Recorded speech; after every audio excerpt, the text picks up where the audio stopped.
எதிரும் புதிருமான இரு மீன்கள் தான் உங்களுடைய அடையாளம். இப்படி ராசி சின்னத்தை கொண்ட தனக்காரகனான அதாவது குருவிற்கெல்லாம் குருவுன்னு சொல்லக்கூடிய குரு பகவானை ராசி அதிபதியாக கொண்ட கால புருஷ சக்கரத்துல 12வது ராசியாக வலம் வரக்கூடிய மீன ராசிக்காரர்களுக்கு இந்த பதிவு பொருத்தம். என்னதான் இவங்க குருவுடைய அம்சத்துல பிறந்திருந்தாலும் பணத்தை விட மனசுதான் பெருசுன்னு நினைப்பாங்க. இவங்க இருக்கக்கூடிய இடங்கள்ல பொருளாதார ரீதியா எந்த ஒரு குறையும் இருக்காது. அதாவது கஷ்டகாலம் இருக்கும், சோதனை காலம் இருக்கும். ஆனா நிலையான வருமானத்துல உட்கார்ந்துருப்பீங்க. யாராவது உங்களை அவமானப்படுத்துறாங்க, அசிங்கப்படுத்துறாங்க அப்படின்னா வாழ்நாள் முழுக்க அவங்கள ஒதுக்கி வைக்கிறதுக்கு தயங்கவே மாட்டீங்க. அப்ப அவங்களுக்கு ஏதாவது ஒரு கஷ்டகாலம்னாக்கா உங்ககிட்ட வந்து உதவி கேட்கறானாக்கா தாராளமா செய்வாங்க. ஆனா பழைய மாதிரி ஒட்டி உறவாடி நிக்க மாட்டாங்க. இவங்கள பொறுத்த வரைக்கும் யாரையுமே துன்பப்படுத்தக்கூடாதுன்னு நினைப்பாங்க. ஒத்துமையா இருக்குன்னு நினைப்பாங்க. தான் இருக்கக்கூடிய இடத்த விட்டு வேற இடத்துக்கு வரணுன்றதை ஒரு காலம் நினைக்க மாட்டாங்க. இவங்களுடைய வாழ்க்கை துணையால இவங்க வந்து இடம் மாறி வந்திருந்தாலும் எப்பவுமே தன்னுடைய மனசுக்குள்ள தான் பிறந்த இடத்துல வாழணுங்கிற ஆசை அதிகமா இருக்கும். ஸோ நம்முடைய அதிபதி குரு ராசி சக்கரத்துல முதல் ராசியை இணைக்கூடிய கடைசி ராசி உங்களோடது. நான் பல பதிவுகளில் சொல்லியிருப்பேன். மீன ராசியை பத்தி பேசுறப்போ தன்னுடைய கண்ணீரையும் கவலைகளையும் மறைக்கூடியவங்க. இப்போ மீன் வந்து தண்ணியில தான் இருக்கு. அதுக்கு தாகம் எடுக்குதா, அது அழுகுதா, இல்ல சந்தோஷமா இருக்குங்கிறது யாருக்குன்னா தெரியுமா? அது பாட்டுக்கு அது வந்து சுத்திக்கிட்டே இருக்கும், நெளிஞ்சுக்கிட்டே இருக்கும். அப்போ இந்த மீன ராசிக்காரங்க ஓடிக்கிட்டே இருப்பாங்க, தன்னுடைய வேலையை செஞ்சுக்கிட்டே இருக்காங்க அப்படின்றதுனால மத்தவங்க எல்லாருக்கும் என்ன ஒரு எண்ணம் இருக்குன்னா, இவங்களா அவங்களுக்கு என்னப்பா குறை நல்லாதான் இருக்காங்க அப்படின்னு நினைப்பாங்க. ஆனா உள்ளுக்குள்ள பல வேதனைகளால ஒரு மாதிரி ரொம்ப கஷ்டப்படுறவங்க யார்கிட்ட போய் சொல்றது? யாருமே புரிஞ்சுக்கிறதுக்கு ரெடியா இல்லங்கிற நிலைதான் மீனராசி வாழ்ந்துட்டு இருக்கக்கூடிய ஒரு அமைப்பு. யாருமே புரிஞ்சுக்க மாட்டாங்க. அசிங்கப்படுத்துவாங்க, அவமானப்படுத்துவாங்க. இது மட்டுமே மிச்சம் அப்படின்னாக்கா அது மீனராசிக்கு சொல்லலாம். ஒதுக்கப்பட்ட ராசிங்க. கடைசி ராசியா வந்து பாத்தீங்கன்னாக்கா, நான் இந்த காலபுருஷ சக்கரத்துல 12வது ராசின்னு சொல்றத விட, இவங்க எங்க இருந்தாலும் அதுல இவங்க கடைசியா தான் இருப்பாங்க. ஆனா அவங்களுடைய செயல்பாடுகள் மத்தவங்களுடைய வாழ்க்கைக்கு வெளிச்சம் தரக்கூடியதா இருக்கும். ஆனா இவங்களுடைய வாழ்க்கை என்னவோ இருண்டு போனதா மட்டும்தான் இருக்கும். எல்லாருக்கும் ஓடி ஓடி உதவி பண்ணுவாங்க. எல்லாருக்கும் விட்டு கொடுப்பாங்க. தியாக உள்ளம் கொண்டவங்க. ஆனா தனக்குன்னு வந்து நிக்கிறப்போ ஒரு நாதி இருக்காது. சோ நம்ம சொல்லக்கூடிய விஷயங்கள்லாம் மீன ராசிக்கு உண்மைன்னு நினைச்சா கமெண்ட் பாக்ஸ்ல பதிவிடுங்க. சரிம்மா கரெக்ட் தான், நீ சொல்றதெல்லாம் நாங்க இப்படிதான் இருக்கோம். இதனால என்ன பிரயோஜனம்? ஏதாவது மாற்றம் வருமா? எங்க தலையில அப்படி என்னதான் எழுதி கடவுள் அனுப்பிச்சானா தெரியல. இவ்ளோ கஷ்டப்பட்டுட்டு இருக்கேன். நீ சொல்றது 100க்கு 100 உண்மைதான். எங்கள புரிஞ்சுக்க ஆட்கள் கிடையாது. இப்படி எங்க வாழ்க்கை போயிருமா? ஏதாவது ஒரு காலகட்டத்துல எங்களுக்கு நல்லது நடக்குமா? ஏதாவது கிரக மாற்றம் வருமா? இப்படி ஒரு எதிர்பார்ப்பு இருக்கு இல்லையா? அந்த எதிர்பார்ப்பிற்கு இந்த பதிவு பொருத்தமாகும். இல்லைங்களா? முதல்ல உங்க ராசி கட்டத்துல எந்தெந்த கிரகங்கள் சாதகம், எந்தெந்த கிரகங்கள் பாதகம், எந்த கிரகங்களுடைய திசை நடக்கிறப்போ உங்களுக்கு நல்லது. அதே போல உங்களுக்கான அதிர்ஷ்டங்கள் என்ன, பரிகாரங்கள் என்ன, நீங்க போக வேண்டிய கோயில்கள் என்ன, எல்லாத்தையும் தெளிவா பார்க்கலாம். மீனராசியை பொறுத்த வரைக்கும் சுக்கிர பகவான் உச்சங்க, புதன் பகவான் நீச்சம். ஸோ புதன் பகவான் நீச்சம் அப்படிங்கிறதுனால அறிவும் ஆற்றலும் கொஞ்சம் உங்களுக்கு தடப்பட்டு தான் கிடைக்கும். ஆனா சுக்கிர பகவான் உச்சம்ங்கிறதுனால செல்வ செழிப்பான வாழ்க்கைங்கிறது உங்களுடைய கல்வி நிலையோட பின்தங்களை இது வந்து சரி செஞ்சிடும், நிரப்பி கொடுத்துரும். சுக்கிரனும் புதனும் மீனத்துல அமர்ந்து நீச பங்கம் வந்துருச்சுன்னா சிந்தனை வளமும் செல்வ செழிப்பும் நிறைவா கிடைக்கும், மகிழ்ச்சியான வாழ்க்கை உண்டு. அதே போல தனக்காரகனான குருவின் ராசியில நீங்க பிறந்திருக்கிறதுனால பணத்தை விட நம்மளுடைய சொந்தம் மனசுதான் பெருசு. பணம் இன்னைக்கு இல்லையா நாளைக்கு சம்பாரிச்சுக்கலாம். இதனாலவே நிறைய விட்டு கொடுப்பாங்க. தாங்கிட்ட இருக்கிறத மொத்தத்தையும் அள்ளி கொடுக்க தயங்காதவங்களா இருப்பாங்க. யாராச்சும் உங்களை அவமானப்படுத்தினா போப்பா நீ இவ்வளவுதானே போ அப்படின்னு ஒதுக்கிட்டு போயிட்டே இருப்பாங்க. இவனுடைய இமேஜ் வந்து பார்த்தீங்கன்னாக்கா எங்கேயும் எப்பவும் பாதிக்கவே படாது. ஏன்னா அந்த அளவுக்கு எச்சரிக்கையா இருப்பாங்க. நான் உங்ககிட்ட பேசினா தானே நீ வந்து ஒதுக்கி வச்சு பேசுவ. அதாவது தனக்கு முன்னாடி இருக்கிறவங்க யாரு என்ன, அவனுடைய கேரக்டர் எந்த மாதிரியான அமைப்புல இருக்கு, அதாவது பார்த்த நொடியில நல்லவங்க கெட்டவங்க யாருங்கிறத கண்டுபிடிக்கிறதுல மீனராசிக்காரங்க திறமசாலிங்க. தனக்கு வந்து பார்த்தீங்கன்னாக்க பணம் பெருசு இல்லை, மனசுதான் பெருசு. அதே போல தன்மானம் ரொம்ப முக்கியம். தன்மானத்துக்கு ஒரு பங்கம் வருதுனாக்கா தலையே போனாலும் அது பல கோடி ரூபாய் வருமானமா இருந்தாலே போடா அப்படின்ட்டு வரக்கூடிய ராசி மீனராசி. இவங்களை பொறுத்த வரைக்கும் உங்க ராசியில பூரட்டாதி நட்சத்திரம் 3ஆம் பாதம், உத்திரட்டாதி, ரேவதி இந்த 3 நட்சத்திரங்களுமே வெவ்வேறு அம்சங்களையும் கதிர்வீச்சுகளையும் கொண்டு அமைஞ்சிருக்கு. உங்க வாழ்க்கையை பொறுத்த வரைக்கும் பல நேரங்கள்ல பல கோணங்கள்ல ஒவ்வொரு மாதிரி நடக்கும். எப்போ ஒரே மாதிரிலாம் இருக்காது. சந்தோஷம் துக்கம்னு சொல்லிட்டு மாறி மாறி வரும். ஆனா என்னன்னா சந்தோஷங்கிறது பெருசா நிலைக்காத அளவுக்கு சோகம் வந்துட்டு சூழ்ந்து நிற்கும். நீங்க வந்து பார்த்தீங்கன்னாக்கா, சூழ்நிலைக்கு தகுந்த மாரி யாருடைய மனசும் புண்படாம செயல்பாடுலயும் சரி, பேசுறதுலயும் சரி நடந்துப்பீங்க. திட்டமிட்டு செயல்படக்கூடியங்க. பாகிஸ்தானத்துக்கு அதிபதியான செவ்வா உங்களுடைய ராசிக்கு 9ஆம் இடத்துக்கு அதிபதியாவும் வரார். 9ஆம் இடத்தைய பாகிஸ்தானம் அப்படின்னு சொல்லுவோம். இதனால வாக்குனால அதாவது பேசியே நெறைய பணம் சம்பாதிக்கிறது இந்த மீன ராசிக்காரங்களுக்கு அமையும். அதான் அரசியல்வாதிகளா இருப்பீங்க, வழக்கறிஞர்களா இருப்பீங்க, இந்த கட்ட பஞ்சாயத்து, ஜட்ஜா இருக்கிறது, டீச்சரா இருக்கிறது, இந்த மாதிரி அமைப்பு மீனத்திற்கு உண்டு. இதோட பூர்வ புண்ணியஸ்தானம்னு சொல்லக்கூடிய 5ஆம் இடத்துக்கு அதிபதியா சந்திரன் வரார். உங்க குழந்தைகள் பொறந்த உடனே உங்க வாழ்க்கை தரத்திலேயே மேம்பாடு ஏற்படும். இப்ப அந்த குழந்தை பொறந்தான்ப்பா, நான் நல்லா இருக்கேன்ப்பா அப்படின்னு சொல்லுவாங்க இல்லையா? அது போல. உங்கள வந்து பல பேர் வேலைன்னு பார்த்தோன்னாக்கா, ரொம்ப தூரம் போயிட்டு வேலை செய்ற மாரி தான் அமையும். ஏன்னா, மீன் என்னங்க பண்ணும்? நீந்திக்கிட்டே இருக்கும். அது போல தான். ஒரு இடத்துல உட்கார்ந்து நீங்க வேலை பார்க்க மாட்டீங்க. சொந்த ஊர்ல கூட வேலை அமையாது. எப்பவுமே சுத்தி சுத்தி வேலை பார்க்கறது இந்த மீன ராசிக்கு அமையும். இதேபோல 8க்கு உரியவன் சுக்கிரன். திடீர் பயணங்கள் மேற்கொள்வதில உங்களுக்கு ஆர்வம் இருக்கும். ஆயுள்காரகனாகிய சனி துலாம் ராசியில உச்சம் அடைந்திருக்கிறதுனால, நீண்ட ஆயுள் இருக்கு. இதோட 9ஆம் இடமான பாகிஸ்தானத்துக்கு அதிபதியா செவ்வாய் வருவதனால, தந்தைக்கு முன்னுதாரணமா முன்னேற பார்ப்பீங்க. அதே நேரம் உங்க தந்தையாருக்கும் உங்ககிட்ட கொஞ்சம் அக்கறை இருந்தா நல்லா இருக்குமே. அப்பப்போ நினைச்சு ஏங்குவீங்க. ஏன் நம்ம அப்பா நம்மள புரிஞ்சுக்க மாட்டேங்கிறாங்க? இந்த மாதிரி இல்லையா? அதோட 10ஆம் இடமான ஜீவனஸ்தானத்துக்கு அதிபதியா உங்க ராசி அதிபதியான குருவே இருக்கிறதுனால, உங்கள்ல பல பேர் வந்து சுயதொழில் செய்யவே விருப்பப்படுவீங்க. சில வந்து நீதி, கணக்கு தணிக்க, வங்கி, பதிப்பகம் இந்த மாதிரியான துறைகள்ல புகழோட பணமும் சம்பாதிப்பீங்க. எவ்வளவு பணம் வந்தாலும் சரி, எடுத்து வைக்கணுன்ற அமைப்பே உங்களுக்கு கிடையாது. எல்லாத்தையும் செலவு செய்வீங்க. செலவுகள் அதிகமா வரும். அதுபோல மீன ராசிக்கு வந்து திரிகோண ராசின்னு சொல்லுவோம். இதனால சந்திரன் இந்த ராசிகளுக்கு வழிய வந்து உதவுவார். இவரோட குருவும் இணையறதுனால நல்ல சிந்தனை இருக்கும் உங்களுக்கு. மீனம் வந்து 2 மீன்கள் கொண்ட ராசி இல்லையா? ஜலராசி, உபயராசி, பெண் ராசி, ஜீவராசி, பகல் ராசி, கொட்டையான ராசி, கர்ப்ப ராசி இப்படி பல மாற்றங்கள் உண்டு. ஆன்மீக விஷயத்துல நாட்டம் இருக்கும். ஈவு, இரக்கம், சட்டத்திட்டத்துல மதிப்பு, நாகரிகமான வாழ்வு, கிடைக்கிறத வந்து பகிர்ந்து கொள்ளக்கூடிய பாங்கு, இப்படிதான் வாழணுங்கிற ஒரு அமைப்பு, எல்லாரையும் நேசிக்கக்கூடிய ஒரு குணம், ஒரு பிடிப்பு, சமுதாயமே முன்னேறணுன்ற ஒரு அக்கறை, பொதுத்தன்மை, அர்ப்பணிப்பு, இப்படி ஏராளமான நல்ல குணங்களை கொண்டவங்க இந்த மீனராசிக்காரங்க. ஜாதகத்துல சூரியன், சந்திரன், செவ்வாய் இவங்க வலுப்பெற்று இருந்துட்டா பெயரும் புகழும் உங்களுக்கு தேடிட்டு வரும்.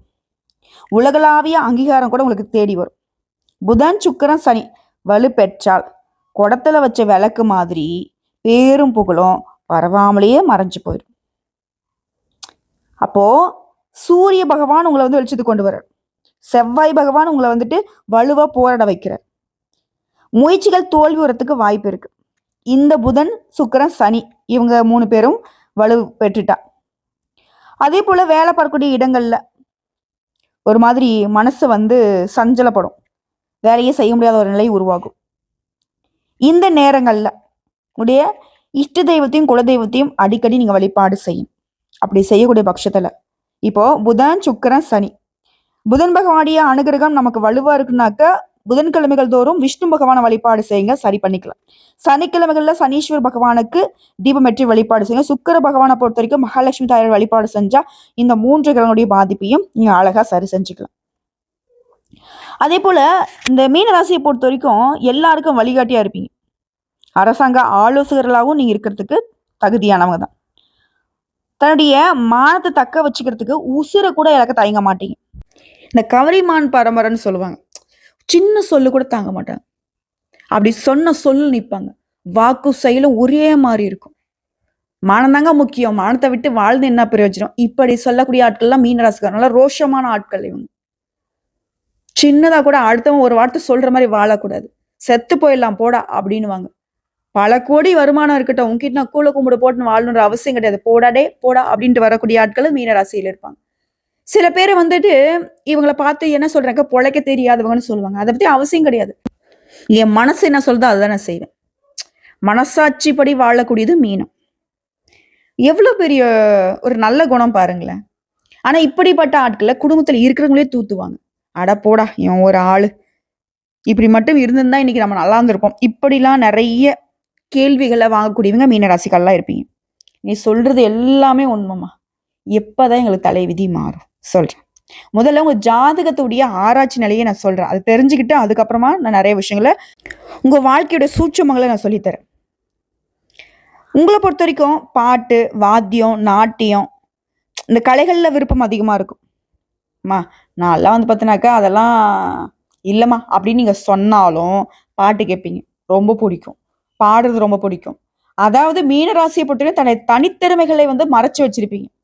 வெளியில வந்து பார்த்தினாக்கா கௌரவமா வேலை செஞ்சுட்டு இருப்பீங்க. உள்ளுக்குள்ள உங்க மனசுலன்றது ஆசைகள் நிறைய இருக்கு. நல்லா ஆடணும்னு தோணும், ஆட மாட்டீங்க. நல்லா பாடணும்னு தோணும், பாட மாட்டீங்க. நிறைய இடங்களுக்கு போகணும் வரணும்னு யோசிப்பீங்க, ஆனா அது செய்ய மாட்டீங்க. தன்னுடைய ஆசைகளை மறைக்கக்கூடியவங்களும் இந்த மீனராசிக்காரெல்லாம் நிக்கிறீங்க. அதற்காக உடைய குணாதிசயங்கள்ல இதெல்லாம் இல்லைன்னு நீங்க மறுக்க முடியாது. இதோட லக்னாதிபதி நீச்சம் பெற்று சந்திரனும் பலமிழந்து காணப்பட்டான்.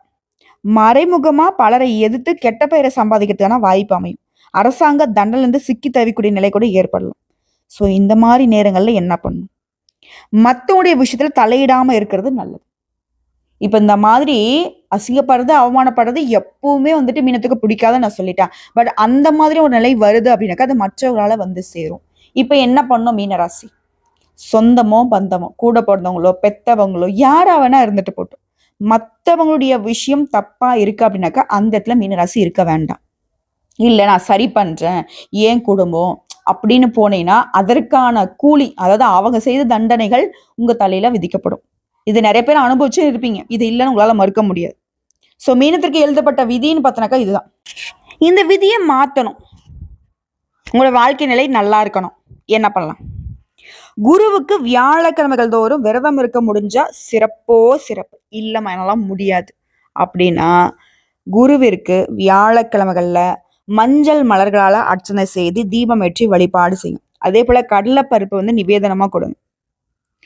அதே போல மஞ்சள் நிற உடைகளை வந்து வியாழக்கிழமையில பயன்படுத்துங்க. அனுதினமும் மஞ்சளை வந்து நெத்தியில நீங்க பயன்படுத்துறது சிறப்பு, நீர் மாதிரி. ஓகேங்களா? இதோட சனிக்கிழமைகள்ல சனீஸ்வர பகவானுக்கு எள்ளெண்ணெய் தீபம் ஏற்றி எள்ளெண்ணெயால அபிஷேகம் செய்யறது உங்களுக்கு பலன் கொடுக்கும். ஏன் சனீஸ்வர பகவான் நீங்க வழிபாடு செய்யனாக்க சனி பகவானுடைய பாதிப்பு உங்களுக்கு விலகணுன்றதுக்காக தான். இதோட திங்கள் மற்றும் வெள்ளிக்கிழமைகள்ல அம்மன் வழிபாடு, குரு பகவானுடைய வழிபாடு உங்களுக்கு துணை புரியும். இதோட மீன ராசிக்கும் கட்டாயம் வருஷத்துல ஒரு முறையாவது திருச்செந்தூர் முருகப்பெருமான வழிபாடு செய்யணும். இதோட நீங்க அதிர்ஷ்டம் தரக்கூடிய கோயில்னு கேட்டீங்கன்னா திருப்பதி வெங்கடாச்சலபதி நீங்க வழிபாடு செய்யறது சிறப்பு. விநாயகர் பெருமானுடைய வழிபாடு அனுதினமும் செய்யணும். இப்போ அடிக்கிலேருந்து ஏஞ்சதுமே சுத்தபத்தமா குளிச்சுட்டு முதற்கண் கடவுளான விநாயகர் பெருமான் கிட்ட ஒரு அட்னஸை போட்டு தான் நீங்க அன்றாட வேலைகளையே தொடங்கணும். அதே போல வெள்ளிக்கிழமைகள்ல அம்மன் வழிபாடும் உங்களுக்கு நல்லது. முக்கியமா மாசத்துல ஒரு முறையாவது விநாயகரையும் பராசக்தி தேவியும் வழிபாடு செய்யும். இதோட எனக்கு இன்னும் கொஞ்சம் தெளிவா சொல்லுமா, ஒவ்வொரு நாளும் எந்தெந்த தெய்வத்தை வழிபாடு செஞ்சா நான் நல்லா இருப்பேன் அப்படின்னு கேட்டீங்கன்னா திங்கக்கிழமைகள்ல, அதாவது சோமவாரம் நாங்க வந்து ஜோதிடத்துல சொல்லுவோம். ஸோ அந்த நாள்ல சிவபெருமான வழிபாடு செய்யணும். ஸோ அந்த நாள் முழுக்கவே ஓம் நமக் சிவாய இந்த மந்திரத்தோடு தான் உங்களுடைய நாள் தொடங்கணும். இதோட வெள்ளிக்கிழமைகள்ல அம்மன் வழிபாடு, அதே போல செவ்வாய்க்கிழமைகள்ல முருகப்பெருமான வழிபாடு செய்கிறது. இதெல்லாம் உங்களுக்கு சிறப்பை சேர்க்கக்கூடிய ஆலய வழிபாடுகள். தெய்வ வழிபாட்டுல கட்டாயம் பராசக்தி விநாயகரை கெட்டியா பிடிச்சுக்கோ. ஏன்னா அம்மா புள்ளதான் வந்து விநாயகர் பெருமான், புரியுதுங்களா? அம்மாவுக்காக தான், அம்மாவுடைய பாதுகாப்புக்காக தான் சிவபெருமானையே எதிர்த்து தன்னுடைய தலையே வந்துட்டு பலி கொடுத்தாரு இல்லையா? ஸோ அப்படின்னா மீனராசியுமே அப்படிதான். தாய் பாசம் ரொம்ப அதிகம். தாய் ஒரு சொல்லிட்டா போதும் அப்படி அழுவாங்க. அப்படியே பெரிய வீர தீரமான ஆட்களா கூட இருப்பாங்க, அப்படியே ரொம்ப பெரிய பதவியில இருப்பாங்க. ஆனா குடும்பத்துல அம்மானா ரொம்ப இஷ்டம், அம்மாக்காக உசுரையும் கொடுப்பாங்க.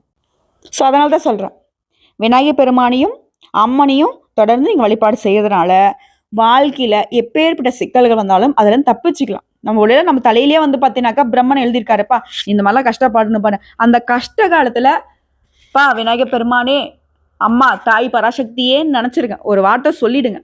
அப்புறம் பாருங்க ஏதாவது ஒரு ரூபத்துல ஏதாவது ஒரு வழியில உடைய கஷ்டங்களுக்கு விடிவு காலம் பிறக்கும். சரிங்களா? இதோட உங்க வாழ்க்கையில தொடர்ந்து வந்து தடைகள் வந்துகிட்டு இருக்கு. எது செஞ்சாலும் ஏதோ ஒரு பிரச்சனை வந்துகிட்டு இருக்கு. நல்லதே நடக்க மாட்டேங்குதுன்னு சொன்னீங்கன்னா, இன்னைக்கே போயிட்டு இந்த பதிவு என்னைக்கு உங்க கண்ல படுதோ, வீட்ல துளசி செடி கொண்டு வந்து வளங்க. அனுதினமும் அந்த துளசி செடிக்கு நீர் ஊற்றி வழிபாடு செய்யுங்க. தீபதூப ஆராதனை காட்டுவதனால.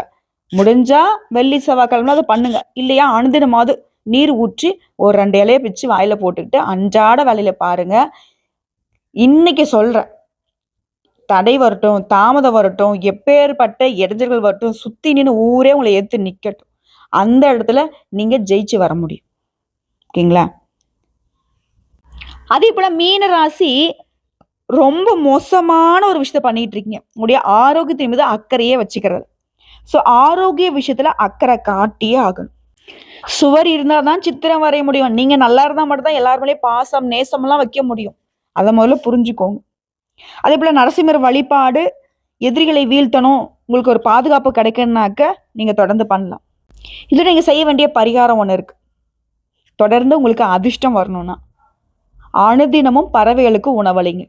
வெள்ளிக்கிழமைகள்ல பசுமாட்டிற்கு, அதாவது கோடான கோடி தேவர்கள் வாசம் செய்யக்கூடிய பசுமாட்டிற்கு அகத்திக்கீரையும் வாழைப்பழத்தையும் உணவா கொடுங்க.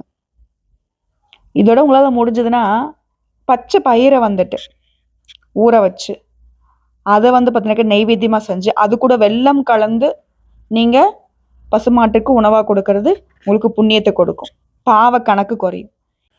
நான் எந்த ஜென்மத்துல என்ன பாவம் பண்ணணும் தெரியலையா, இல்ல என்னுடைய முன்னோர்கள் என்ன பாவம் பண்ணாங்கன்னு தெரியல, இப்படி என் தலையில வந்து விடிஞ்சிருக்கேன்னு யோசிப்போம் இல்லையா? அப்படி இருந்தா கூட புரியுதுங்களா? நமக்கு தெரியாது. ஏன்னா முன்ன ஜென்மத்துல என்ன கணக்குன்றது நமக்கு தெரியாது. அது பிரம்மனுக்கு தான் தெரியும். ஸோ அப்படிப்பட்ட ஒரு கணக்கே இருந்தா கூட அது வந்து இந்த கோமாதா வழிபாடு உங்களுக்கு பலன் கொடுக்கும். ஸோ இந்த பதிவிலிருந்து மீனராசி தெரிஞ்சுக்க வேண்டிய விஷயம் என்ன? நீங்க ரொம்ப நல்லவங்க. எல்லாருக்கும் உதவி செய்யக்கூடிய மனப்பான்மை கொண்டவங்க. நல்லவங்களுக்கு சோதனைகள் வரும். சோதனைகளை தாண்டி தெய்வங்கள் உங்களுக்கு துணை வராங்க. அதை ஃபர்ஸ்ட் புரிஞ்சுக்கோங்க. இப்போ மீனராசி யோசிப்பீங்க, எந்த கடவுள் எனக்கு துணை நிற்குது, நான் படுற கஷ்டம் எனக்கு தான் தெரியும், உனக்கான நீ பேசிட்டு போயிடுவ இப்படின்னு சொல்லுவீங்க. சரிங்க, நான் அப்படி பேசுறேன்னு கூட வச்சுக்கோங்க. இன்னைக்கு நீங்க ஒரு இடத்துல இருக்கீங்க, ₹1 சம்பாதிக்கிறீங்க, இல்லை ஒரு வீடே கட்டிருக்கீங்க, ஒரு வண்டி வாகனமே வாங்கியிருக்கீங்க அப்படின்னா கூட அந்த இடத்துக்கு வரத்துக்கு நீங்க சோதனைகளை தாண்டி வரதுக்கான ஒரு தெம்பை வந்துட்டு தெய்வம் தான் கொடுத்துருக்கும். அது இல்லைன்னு உங்களால மறுக்க முடியாது. உங்க மனசுக்கு நெருக்கமான ஒரு தெய்வம் கண்டிப்பா உங்களுக்கு துணை வந்துகிட்டே இருக்கும். இப்போவும் நீங்க கஷ்ட காலத்துல நினைக்கக்கூடிய தெய்வம் அவங்களதான் இருப்பாங்க. ஸோ அந்த தெய்வம் தான் உங்களுக்கு அதிர்ஷ்ட தெய்வம். அதை ஃபர்ஸ்ட் புரிஞ்சுக்கோங்க. நான் சொல்லக்கூடிய விநாயகர் பெருமானும், அம்மனும் மற்றும் விஷ்ணு பகவானும், நரசிம்மர் பகவானும், இதோட முருகப்பெருமானும், இந்த தெய்வங்கள் அப்படிங்கிறது மீனராசிக்கு நான் பொது ஜாதகத்தை வச்சு சொல்லக்கூடிய விஷயம். இதோட உங்களை தனிப்பட்ட ஜாதகத்துல தனிப்பட்ட முறையில் நீங்க ஒரு தெய்வத்தை வழிபாடு செய்து அது வந்து உங்களுக்கு பலன் கொடுத்துருக்கும். அந்த தெய்வத்தையும் தொடர்ந்து வழிபாடு செய்யும். அனுதினமும் நினைங்க. மனுஷ மக்களை நினைச்சுதான் நம்ம கஷ்டப்பட்டுட்டோம், அசிங்கப்பட்டுட்டோம், அவமானப்பட்டுட்டோம். அவன் உதவி செய்வான், இவன் உதவி செய்வான், அவன் எனக்கு இருக்கான், இவன் எனக்கு இருக்கான், இல்ல அவனுக்காக நான் போய் நிக்கணும் செய்யணும்னு பண்ணி இப்படி எவ்வளவோ விஷயங்களால பாதிக்கப்பட்டு நின்னாச்சு. இனியாச்சும் நம்ம திருந்தணும் இல்லையா? ஒரு மாற்றத்தை நம்ம வந்து ஏற்படுத்திக்கணும் இல்லையா? வரக்கூடிய வாய்ப்பு கரெக்டாக நம்ம பயன்படுத்திக்கணும் இல்லையா? ஸோ மீனராசிக்காரங்க, இனி உங்களுக்காக கொஞ்சம் யோசிக்க ஆரம்பிங்க. உங்களுடைய வாழ்க்கை எந்த அளவுக்கு சிறப்பாக கட்டமைச்சுக்கணுமோ அதுக்கு திட்டம் போடுங்க. தன்னால நீங்க வளர்ந்தா உங்க சுத்தி இருக்கிறவங்க நல்லா இருப்பாங்க. உங்க பாக்கெட்ல ₹10 இருந்தா மட்டும்தான் நீங்க மற்றவங்களுக்கு உதவி செய்ய முடியும். ₹10 நீங்க சம்பாதிக்கிற வழியை பார்க்காம மற்றவன் சம்பாதிக்கிறதுக்கு போய் போய் போய் உதவி செஞ்சுக்கிட்டு இருக்கேன், அவனுக்காக நான் உழைச்சிக்கிட்டு இருக்கேன்னு நினைச்சீங்கன்னா கடைசியில நீங்க செய்த உதவிகளுக்கே அர்த்தம் இல்லாம போயிடும். ஸோ இந்த பதிவை பொறுத்த வரைக்கும் மீனராசிக்கு ஒரு வெளிச்சத்தை கொடுத்துருக்கும், ஒரு தெளிவை கொடுத்துருக்கும் இல்லையா? ஸோ ஒட்டு மொத்தமா இந்த பதிவுங்கிறது உங்களுக்கு கடுகளவாவது உதவிகரமா இருந்திருக்குன்ற நம்பிக்கையோட பதிவை முடிச்சுக்கிறாங்க. நாளும் பொழுதும் நல்லதாகவே இருக்கட்டும். உங்களுக்கு நாள் என் செய்யும் கோள் என் செய்யும் சொல்ற மாதிரி தெய்வ அனுகூலத்தினால மீனராசிக்கு வாழ்க்கை சிறப்பாக அமையட்டுங்க. வாழ்த்துக்கள். வாழ்க வளமுடன். என்றென்றும் பேரோடையும் புகழோடையும் நிலைத்த செல்வம் செல்வாக்கோடையும் உடைய எண்ணங்கள் எல்லாமே ஈடேறி உங்க வாழ்க்கை என்னன்னைக்கும் வளமாகவே இருக்கட்டுங்க. வாழ்த்துக்கள், வாழ்த்துக்கள், வாழ்த்துக்கள்.